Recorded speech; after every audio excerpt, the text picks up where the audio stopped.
Bien bonjour et bienvenue dans une autre revue très spéciale. Et aujourd'hui nous avons le Galvatron Studio Series 90 Age of Extinction.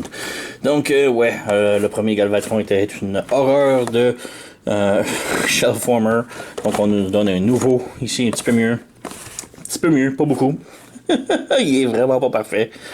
32 étapes, ok, on a la marque Freightliner puisqu'il est basé sur un modèle qui existe, c'est correct. Mais c'est la boîte, voilà. Perdons pas trop de temps. Donc on a la figurine juste ici, qui est un petit peu maganée. On jette ça. On a le backdrop. Donc on a ici Chinatown. Voilà. On jette. On a les instructions. Donc instructions, bon, transformation relativement facile. Donc il y a 30 quelques étapes. Et c'est relativement facile, mais c'est plein de parties qui veulent pas vraiment coller ensemble. C'est ça qui m'énerve un petit peu de la transformation. Donc voilà. Et c'est pas mal ça. On va passer à la transformation tantôt. Donc on a Galvatron ici. Donc j'ai déjà installé ces armes puisque dans la boîte ils étaient comme enveloppés séparément de façon étrange un peu. Donc voilà, j'ai son arme ici. Son canon au bras, qui est tout petit. Dans le film, c'est un gros canon, et là, c'est la version pistolet, je crois. Donc, et ce qui est vraiment dommage, c'est que ça fait juste dans une main, donc dans la main droite. Et voilà. Donc, on a juste ce petit truc-là, c'est son canon. C'est juste peinturé métallique, et c'est tout. Ça peut pas vraiment aller sur l'autre main, c'est très dommage, parce que ça bloque. Donc, Et son autre arme se cache dans son torse ici. Donc, c'est une batterie de missiles. Plus pour le mode véhicule. Et voilà. Donc, c'est juste noir, plastoc. C'est tout. Donc, on a Galvatron ici. Et comme je dis, il est beaucoup mieux que quand même l'ancien qu'on a eu. L'ancien qui était juste un Shellformer d'une boîte qui va par-dessus. Et voilà, c'était fini. Donc, lui, au moins, il y a un peu plus de parties qui se transforment. Mais il est pas parfait non plus. De dos, ça nettoie bien. Je déteste que les bras soient tous vides. Bon, c'est laid. En arrière, on a juste un petit détail couleur cuivre un peu. En avant, on a le même rond, mais vide un petit peu avec deux petites barres bleues. Il manque vraiment de détails. L'ancien, là, ce qu'il y avait au moins, c'est qu'il y avait beaucoup de détails dessus. Il était très beau. Le visage ici est quand même très bien. Mais j'ai vu des comparaisons et je sais pas, je préfère l'ancienne tête que celle-ci. Mais bon. Alors voilà. La tête peut juste pivoter gauche et droite. Les bras peuvent pivoter comme ça. Pivot comme ça. Rotation biceps. Double joint au coude. Rien au poignet. La taille peut pivoter. On a aussi des abdominaux. La jambe peut aller de l'avant, de l'arrière. Peut faire la split un petit peu. Le genou peut plier 90 degrés. On a une rotation ici en haut de la cuisse. Pas beaucoup, mais là. Et côté cheville, on a juste pivot sur le côté. Et, pas mal ça.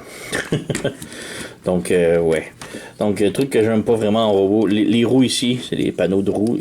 Ils branchent pas nulle part. Donc, c'est lousse. Le carré ici, là, c'est vraiment le carré ici. On peut voir la silhouette du backpack. Là, ça paraît trop en avant. Là. Donc, c'est très laid. La peinture métallique est quand même bien, là, mais en arrière, il en manque beaucoup.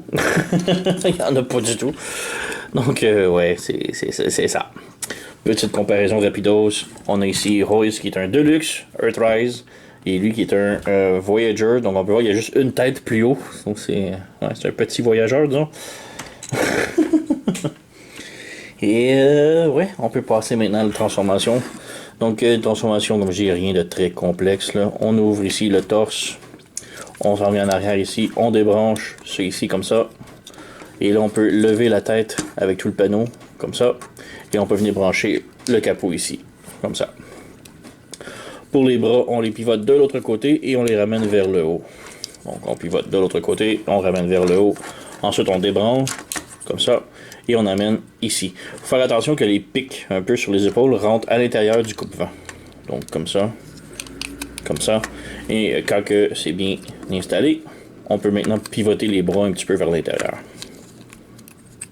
Comme ça. Donc pas trop, mais juste assez. Ensuite, on peut pivoter le truc ici, le coupe-vent. On ramène les panneaux ici. Panneaux ici. Et voilà. Donc on a ça. On peut ramener le panneau ici droit. On ouvre les jambes ici comme ça. Et on vient en arrière ici, on a les roues. On ouvre le panneau ici, on ouvre le panneau là. Là, ce qui est bien, c'est de plier le genou. Ensuite, on déplie le panneau ici et on pivote le panneau ici comme ça. Donc, on plie le genou, on ouvre le panneau, on ouvre ça ici et on pivote vers le haut, comme ça. Les pieds, on les défait comme ça et on les ramène vers l'intérieur. On défait les pieds, on ramène vers l'intérieur. Et là, on a les roues ici que l'on peut venir flipper comme ça. Flipper comme ça. Et les pieds peuvent se ramener vers le haut ici, comme ça. Donc, on ramène les pieds ici, comme ça, et comme ça. Ensuite, on peut venir brancher les jambes ensemble, les pieds ensemble plutôt. Comme ça. Et comme ça. Donc, on a cette configuration-là, plus ou moins. Là, il faut plier les genoux et ramener ces panneaux-là par-dessus. Ici, on a comme un petit curve ici que ça va rentrer en dessous ici. Donc, on ramène ça ici, comme ça. Et on appuie le panneau comme ça. Même chose de l'autre côté. On appuie. Voilà. On avance. Et là, on a ce petit panneau-là qui est vraiment fatigant. Mais, oh, je l'ai eu du premier coup, là. Mais ça rentre ici. Mais souvent, ça rentre trop. Donc, on vient ici. On pousse. Et tu... Ouais, ok, ça a rentré.